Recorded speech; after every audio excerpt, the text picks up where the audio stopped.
Louvado seja o nosso Redentor Jesus Cristo. Quando nós retrocedemos lá no capítulo 16, nós entendemos o que vem acontecendo a partir do capítulo 17. E naturalmente, aqui no 18 em diante. A seca não foi por nada. A seca da qual eles estão passando não foi sem razão.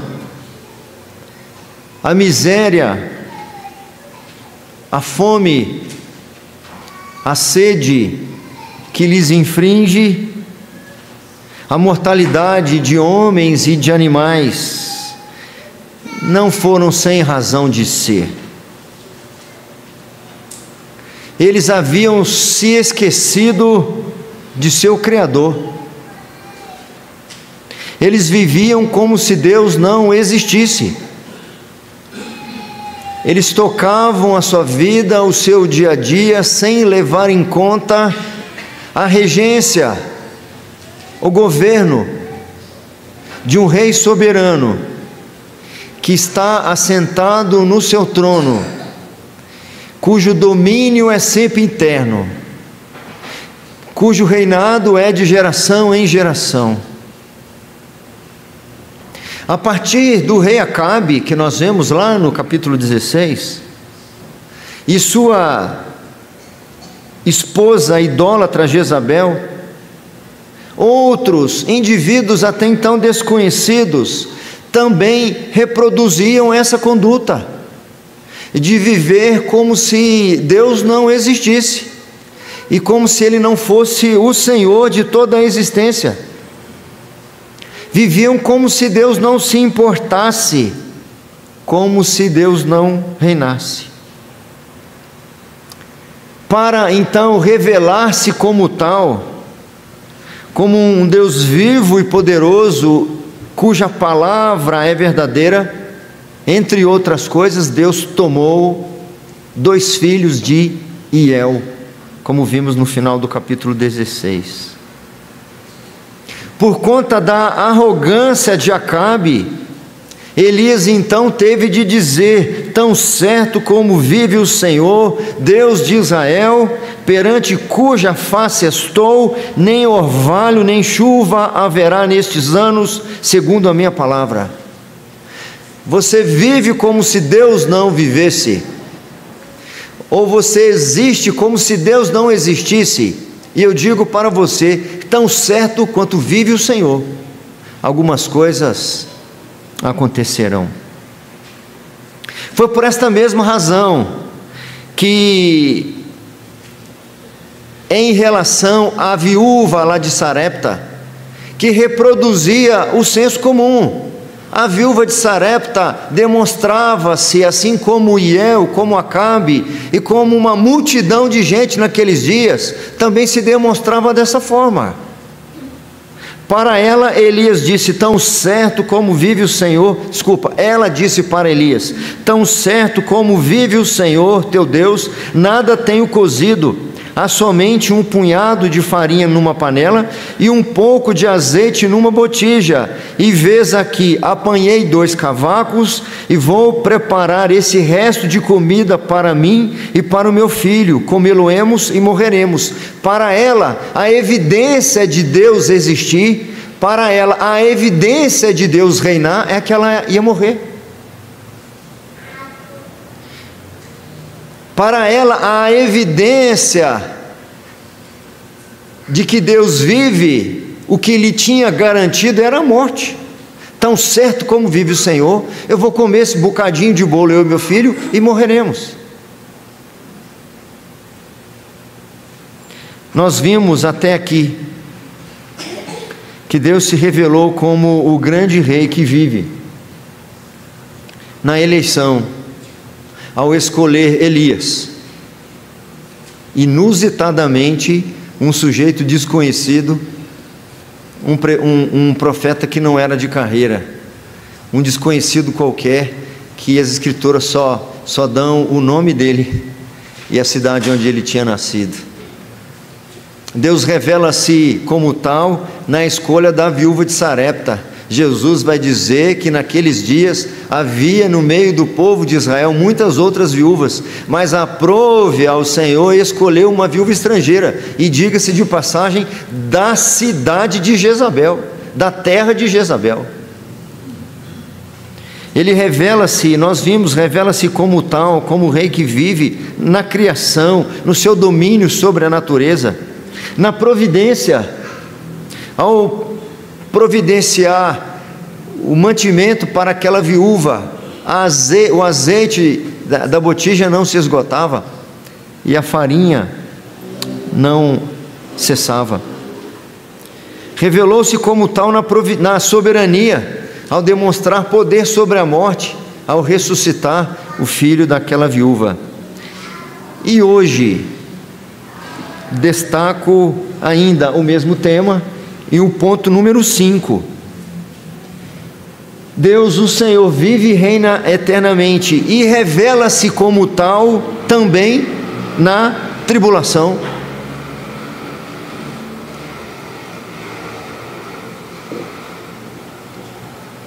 A tribulação, como todos os outros pontos anteriores, como todas as outras manifestações anteriores, também revelam o senhorio, a grandeza, a majestade e o governo do Senhor. Chegamos então ao capítulo 18, que nós leremos agora, e os irmãos acompanhem comigo, por favor. Elias apresenta-se diante de Acabe. Muito tempo depois, veio a palavra do Senhor a Elias no 3º ano, dizendo: vai, apresenta-te a Acabe, porque darei chuva sobre a terra. Partiu, pois, Elias a apresentar-se a Acabe, e a fome era extrema em Samaria. Acabe chamou a Obadias, o mordomo. Obadias temia muito ao Senhor, porque quando Jezabel exterminava os profetas do Senhor, Obadias tomou 100 profetas e de 50 em 50 os escondeu numa cova e os sustentou com pão e água. Disse Acabe a Obadias: vai pela terra e todas as fontes de água e a todos os vales. Pode ser que achemos erva para que salvemos a vida aos cavalos e mulos e não percamos todos os animais. O 6.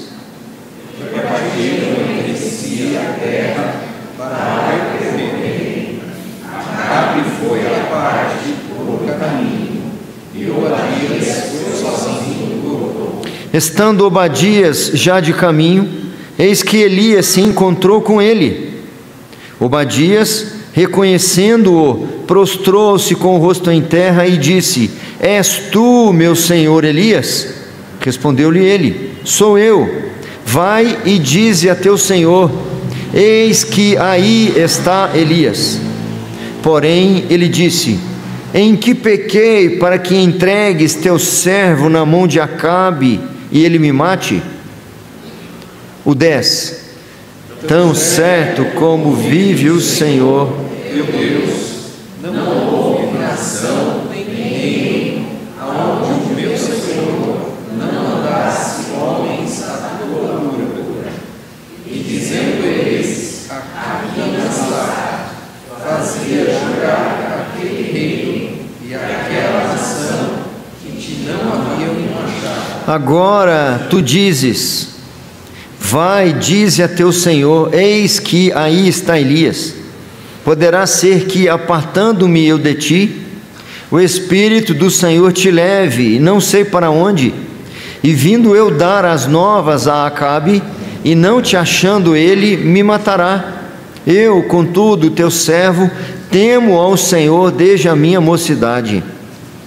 Acaso não disseram a meu senhor o que fiz, quando Jezabel matava os profetas do Senhor?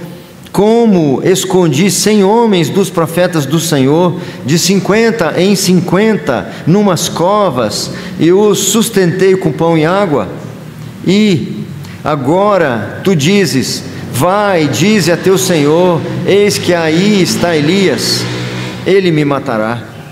Disse Elias: vamos juntos? Tão certo como vive o Senhor dos exércitos, perante cuja face estou, deveras hoje me apresentarei a ele. Então foi Obadias encontrar-se com Acabe e lhe o anunciou, e foi Acabe ter com Elias. Vendo-o, disse-lhe: és tu, ó perturbador de Israel? Respondeu Elias: eu não tenho perturbado a Israel, mas tu e a casa de teu pai, porque deixastes os mandamentos do Senhor e seguistes os Baalins. Agora, pois, manda ajuntar a mim todo o Israel no Monte Carmelo, como também os 450 profetas de Baal e os 400 profetas do poste-ídolo que comem na mesa de Jezabel. Até o versículo 19. Se o Senhor permitir, seguiremos adiante na próxima oportunidade.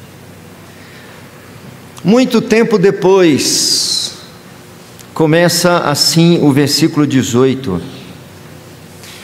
Provavelmente parecia que nada ia acontecer depois de semanas, mais do que isso, depois de meses, na realidade depois de anos se sucederem. Muito tempo depois, apesar daquela aparente calmaria, coisas estavam acontecendo, pessoas estavam morrendo às multidões, animais e plantações. E Elias sendo considerado o grande vilão responsável por todo esse mal. Eu destaquei o versículo 2 como chave para nós, para o meu argumento desta noite.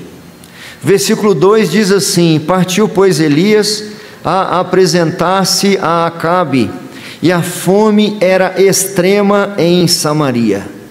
Eu tenho entendido que por todos os sinais que o texto nos dá, por todas essas falas, tão certo quanto vive, ou tão certo como vive o Senhor, o mal naqueles dias, como eu tenho dito já com uma certa repetição, em que a partir do rei Acabe, sua esposa Jezabel, alguns indivíduos e a população de um modo geral, daquele povo, entre aspas, crente, povo de Deus, as tribos do norte, viviam como se Deus não existisse, viviam como se Deus não tomasse parte das suas vidas, suas decisões, seus planos, seus sonhos, suas rotinas, eram vividos, planejados, idealizados à parte da vontade do Senhor, à parte da sua palavra. E Elias, então, que tem um nome diferenciado, que nós já vimos e vou repetir daqui a pouco, tem a incumbência de provar o oposto para as pessoas, de confrontar aquele povo incrédulo, aquele povo que vivia distante do Senhor, que a realidade não era essa. É por isso que ele o tempo todo diz: tão certo como vive o Senhor. E os outros, como a viúva e agora Obadias, tão certo como vive o Senhor. Ele vai dizer que no 10, tão certo como vive o Senhor teu Deus. É assim que a viúva vai dizer também: tão certo como vive o Senhor teu Deus. Então Elias representava aquele que até então era o único, até então demonstrava-se ser o único, que de fato tinha sua vida regida e regrada pela certeza e a convicção de que havia um Deus que reinava. Por isso que ele compra briga, ele desafia, ele afronta, ele se coloca em oposição, porque sabia que ele não estava só, ele sabia que havia um rei que governava e reinava, e nós veremos na próxima passagem isso muito mais evidenciado do que até aqui. Então Elias, usado pelo Senhor, vai vivenciando essas situações e provando ensinando, admoestando o povo, fazendo com que o povo pudesse observar aquelas situações em que cada uma dessas situações revelavam a grandeza e a majestade do Senhor, como nós vimos ali passar 4 pontos antes ali, 4 afirmações. Deus revela-se como tal na eleição, no seu domínio em relação à criação, na sua providência, na sua soberania. E agora esse texto mostra para nós também que Deus revela-se também como tal nas tribulações. E eu vou fazer algumas conexões com o sermão da parte da manhã. Diferente do que se possa imaginar, muitas vezes os sofrimentos são instrumentos eficazes nas mãos do Senhor para revelar a sua grandeza e a sua majestade. Não foram depois de 12 meses, não foi depois de 1 ano, não foram depois de 2 anos, foram depois de 3 anos, quando parecia que não estava acontecendo nada. O versículo 1 diz assim para nós: muito tempo depois veio a palavra do Senhor a Elias, e a palavra do Senhor veio a Elias, dando-lhe uma incumbência, dando-lhe agora uma nova tarefa. E qual é o momento dessa tarefa? Qual é a ocasião desse dia em particular? Era o dia em que a fome estava extrema em Samaria. Tem um comentarista que diz o seguinte: a música das torrentes cessara, não se ouvia barulho de água caindo, não havia pastos verdes que servissem de tapete às colinas e vales, não havia flores nas figueiras, nem fruto nas vides, e o trabalho dos olivais foi interrompido. O solo mostrava-se rachado e improdutivo, as corças davam cria nos campos e abandonavam os filhotes por não haver pastagem. Os jumentos monteses, com as narinas dilatadas, subiam as montanhas para respirar o último sopro de ar que pudesse diminuir a febre de sua sede. E as estradas encontravam-se provavelmente pontilhadas de cadáveres endurecidos dos pobres humilhados que haviam sucumbido ao rigor de suas privações. E em meio à tragédia e à desgraça, o Senhor revela-se ser aquele que vive, que reina e que governa.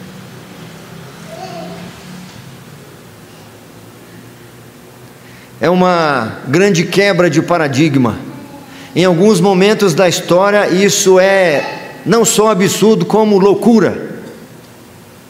Há correntes religiosas, até mesmo cristãs, ao longo da história e até no nosso contexto atual, que declaram justamente o oposto, afirmam justamente o oposto. A demonstração da realeza divina é justamente na abundância, a demonstração do poder do Senhor justamente é na fartura.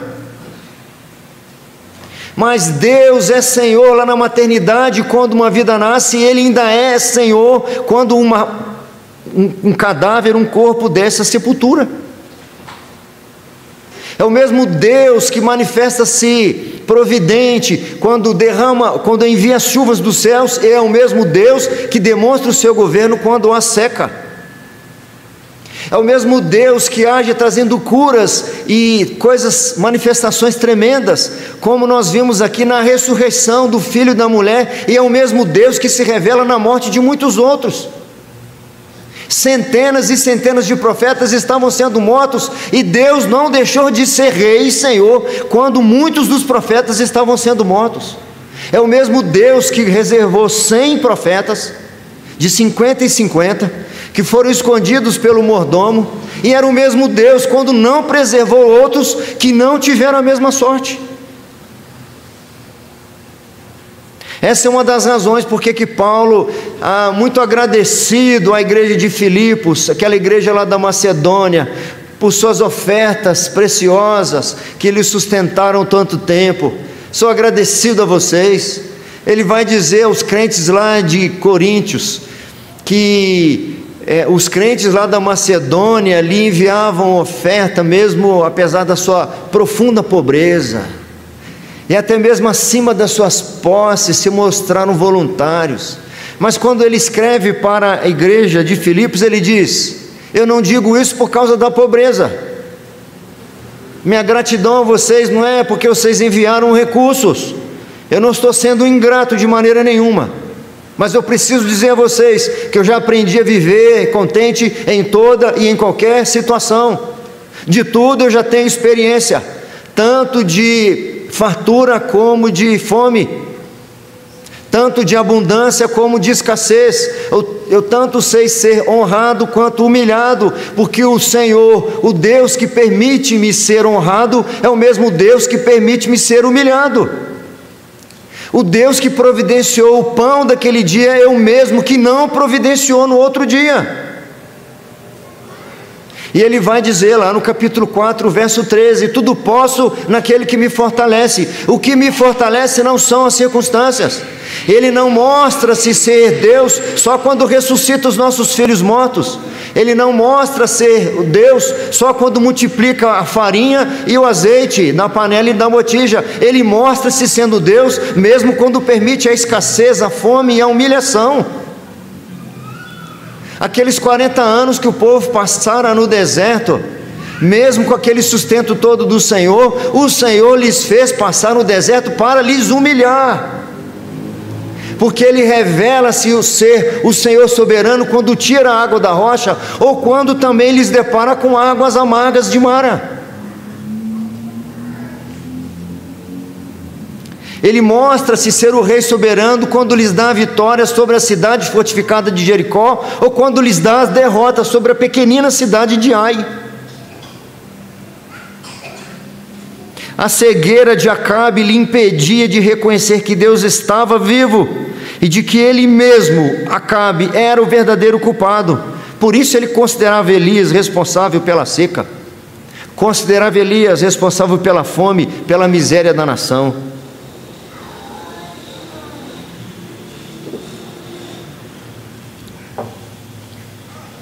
Elias estava sendo caçado em todas as nações, era procurado como um fugitivo, um foragido, procurado por Acabe e Jezabel, porque ele tinha dito que só choveria novamente se ele ordenasse. Então precisamos achá-lo para ele poder dar essa ordem.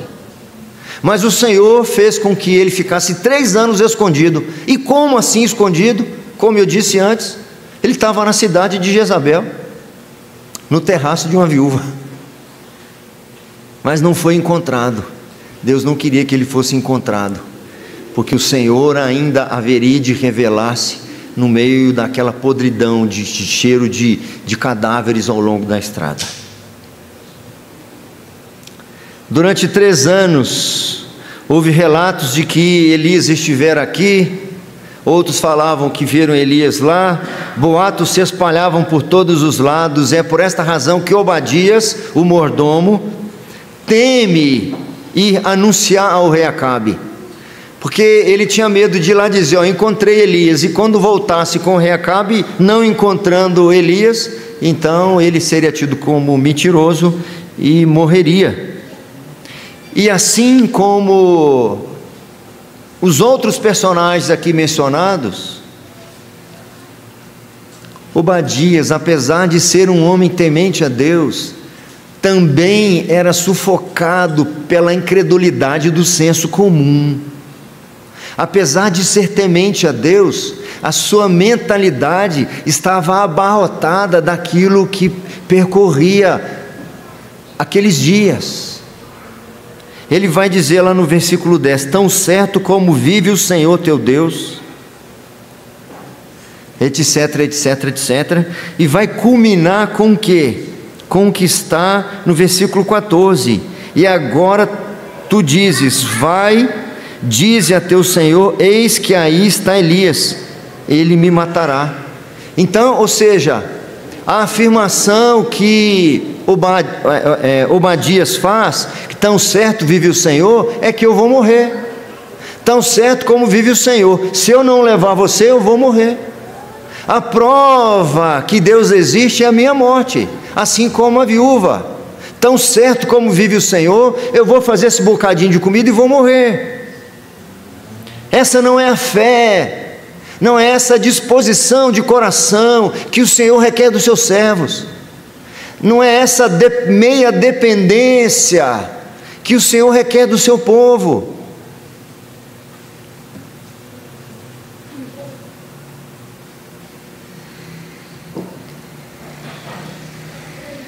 E El demonstrou desconsiderar Deus e sua palavra ao reconstruir Jericó, nós já vimos. Acabe demonstrou total desrespeito ao Senhor ao viver impiedosamente, mais do que todos os reis antes dele, por casar-se com a ímpia Jezabel, por adorar Baal e por instituir templos de adoração a Baal e aos postes ídolos. A viúva demonstrou não confiar na provisão de Deus quando sua comida estava esgotada. Agora Obadias, apesar de ser um servo fiel, como eu disse, de proteger 100 profetas do Senhor, não acredita que poderia ser protegido das mãos de Acabe. Ele vai dizer lá no versículo 12: eu temo ao Senhor, mas se eu chegar lá sem você, eu vou morrer. Se as coisas não forem como nós desejamos, se as coisas não acontecerem como nós desejamos, se os ventos forem contrários, se as portas estiverem trancadas,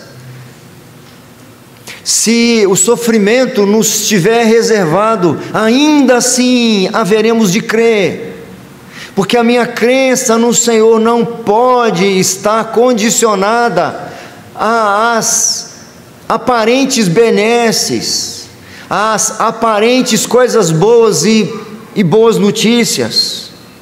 Ele deveria dizer: tão certo como vive o Senhor, irei fazer o que tiver de fazer, e se tiver que morrer, louvado seja o Senhor. A viúva deveria dizer: tão certo como vive o Senhor, tem só um bocadinho de pão e de azeite, mas tão certo como vive o Senhor, se Ele quiser que nós morramos, nós morreremos, louvado seja o Senhor. Porque Ele é rei se eu tiver farinha na minha panela, e Ele continua sendo rei se eu não tiver farinha na minha panela. Ele é rei se me mantiver vivo, mas Ele continua sendo rei se Acabe quiser me matar. Elias está presenciando isso tudo, e Elias está sendo preparado para o que ele vai enfrentar ainda à frente. Precisamos saber que esses personagens aqui que estão sendo mencionados, eles são representativos. Nós falamos aqui de indivíduos, da viúva, falamos de Iel, falamos de Obadias, mas eles representam o povo. Nós veremos mais à frente que quando o povo é reunido lá no Monte Carmelo, Elias faz uma pergunta para o povo: até quando cocheareis entre dois senhores? Se o Senhor é Deus, serviu, se é Baal, serviu. E o povo não falou nada, porque o povo era representado pela mesma incredulidade desses que estão sendo mencionados aqui. Para falar a verdade, esses personagens podem muito bem nos representar. Será que a minha devoção ao Senhor está condicionada ao meu bem-estar? Será que eu facilmente reconheço sua grandeza e sua majestade quando estou com saúde? Será que eu não tenho dificuldade nenhuma de reconhecer o seu governo sempre eterno quando a despensa está abastecida? O que será que acontece comigo quando a saúde se despede? Quando a juventude se esvai? Quando o desemprego bate a porta? Quando a decepção dá lugar a outra decepção? A minha relação com o Senhor está condicionada aqui. O reconhecimento de que Ele é Senhor sobre todas as coisas depende de quê? E apesar de nós termos visto aqui uma manifestação extraordinária, que foi a ressurreição do filho daquela viúva, as outras manifestações do Senhor, elas foram todas ordinárias, rotineiras. 100 profetas escaparam da morte como? Um funcionário do rei foi lá e lhes escondeu. Talvez o profeta estivesse pensando assim: eu sou profeta do Senhor, deveria vir um anjo aqui me socorrer. Mas não, Deus manifestou-se para a viúva, manifestou-se para aqueles profetas, manifesta-se nos nossos dias, naquelas coisas que nos parecem tão comuns, que nós não conseguimos ver o milagre que acontece diariamente nas nossas vidas, a cada instante, e nós perdemos de vista o senhorio do Senhor, porque não conseguimos ver o favor dEle quando tomamos um gole d'água fresca, uma água limpa, fresca.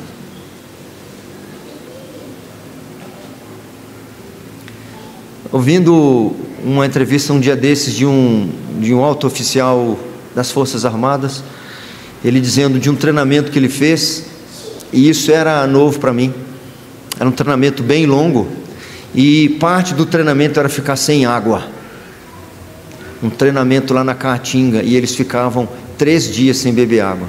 E ele falou assim: a gente sem comida a gente fica 5 dias, fica mais dias, mas sem água. Aí ele contou uma coisa interessante: depois do 2º dia a nossa língua começa a inchar, fica difícil falar, ela toma o espaço do céu da boca e ela vai inchando. No 3º dia ela está tão inchada, e ele disse, para ver se ela capta alguma coisa da umidade. Será que quando a nossa língua se inchar por falta de água, nós ainda reconheceremos que o Senhor é Deus sobre todas as coisas? Porque muitas vezes nós nos esquecemos quem Ele é, quando nós podemos fazer isso aqui.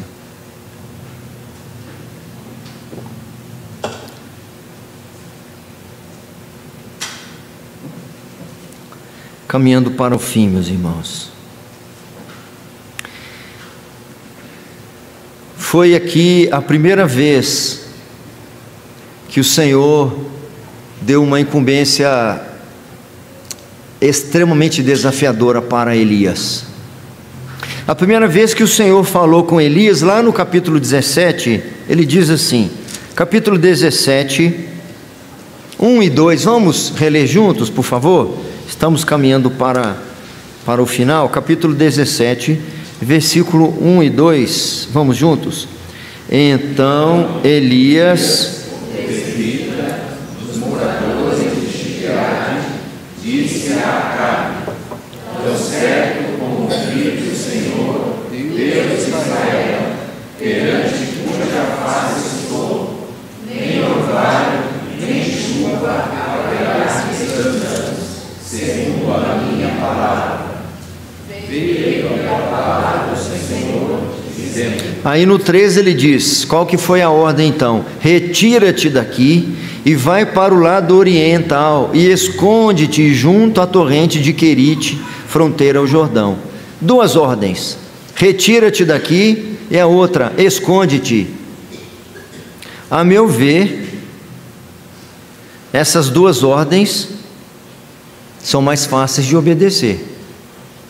Sair do meio da confusão, se esconder, ficar protegido, ser sustentado enquanto outros morrem de fome, enquanto outros morrem de sede, ser protegido enquanto outros vivem ameaçados.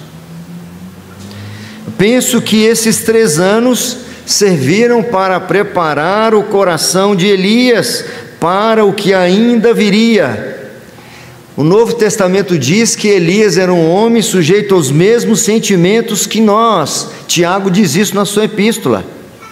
Não só somos como Iel, não só somos muitas vezes como Acabe, e não somente somos algumas vezes como a viúva, somos também como Elias, somos frágeis e vulneráveis, somos pecadores condenados ao inferno, e somente pela graça do Senhor Jesus Cristo é que poderemos ser preparados para desafios, porque agora a ordem que o Senhor dá para Elias é... No 18, muito tempo depois, veio a palavra do Senhor a Elias, no 3º ano, dizendo: vai, apresenta-te a Acabe, sai do esconderijo, volta para o meio da confusão, envolva-se no problema, seja parte da solução. Quem não crer no Senhor Jesus Cristo, quem desconsidera sua palavra, é como um homem imprudente, nécio, louco, que constrói sua vida, sua casa na areia. Nada tem sentido e tudo é passageiro, tudo é ilusão e vaidade, e o inferno é uma garantia. Mas o Senhor nos chamou, nos deu vida e nos chamou para salgarmos aquilo que está apodrecendo. Chamou-nos para alumiar aquilo que está em trevas. Elias está sendo preparado, porque ele está mais do que ninguém experimentando, através dessas premissas todas que nós já vimos até aqui, que de fato Deus, o Senhor, vive e reina eternamente, e ele vai precisar disso desesperadamente para o que lhe vem à frente. Que assim seja também conosco, que nós reconheçamos o governo do Senhor em cada uma daquelas afirmações que foram feitas, inclusive na que foi feita hoje. O Senhor, diferente do que possa parecer, não perde o controle nas tribulações. Deus não perde o controle nos sofrimentos. Deus não demonstra-se alheio ou que não vive em meio à dor e à tristeza. Ele revela-se o Senhor soberano, que governa, que vive, que reina também em meio aos sofrimentos. Foi Jó que disse: porque eu sei que o meu Redentor vive, e não tinha nada de bom acontecendo na vida dele do ponto de vista humano. Não tinha quase nenhuma das outras manifestações que nós mostramos aqui. Não tinha milagre nenhum acontecendo. Não tinha filho de viúva nenhum sendo ressuscitado. Não havia alento, cura para os seus problemas. Seus filhos não foram trazidos de volta. Sua saúde não tinha sido restaurada. Mas ele estava convicto da grandeza e da majestade do Senhor, porque eu sei que o meu Redentor vive e por fim se levantará sobre a terra. Que o Senhor nos abençoe e nos inunde com a certeza de que Ele vive e Ele reina. Amém.